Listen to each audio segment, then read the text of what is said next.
आणि आता जे टीनेजमध्ये मी म्हटलं पिरियड्स खूप लवकर येत आहेत किंवा मग येतानाच हार्डली एखाद मंथ व्यवस्थित येतो पण इरेग्युलरिटीज खूप आहे, त्याच्यामुळे त्यांचं फिजिकल, मेंटल, सामाजिक त्यांना खूप प्रॉब्लेम्स फेस होत आहेत. तर मग त्याच्यासाठी तुम्ही काय सांगाल?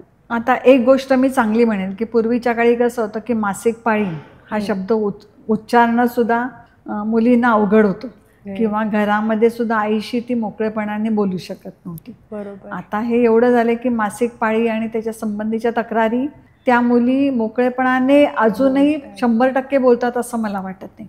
कारण मी आज खेड्यातही जाते, शहरातही बघते, मुली आपल्या सगळ्या समस्या आपल्या कुटुंबात सुद्धा सांगत नाही. त्यामुळे काय होतं की हे शक्यतो कसं असतं, मेनार्की ज्याला म्हणतो की पाळी पहिली सुरुवात होते ते क्षण, त्याच्यानंतर 1-2 वर्ष पाळी इरेग्युलरच असते, सगळ्यांचीच अनियमित असते. त्यामुळे त्याला आपण PCOS म्हणण्याचं काही कारण नाही. ती अनियमितता 2 वर्ष सगळ्यांचीच असते. पण त्याच्यानंतरही पाळी समजा नियमित येत नसेल तर नक्कीच डॉक्टरांना दाखवलं पाहिजे, कारण मग त्याच्यामध्ये पॉलिसिस्टिक ओव्हॅरियन PCOSची शक्यता तयार होऊ शकते.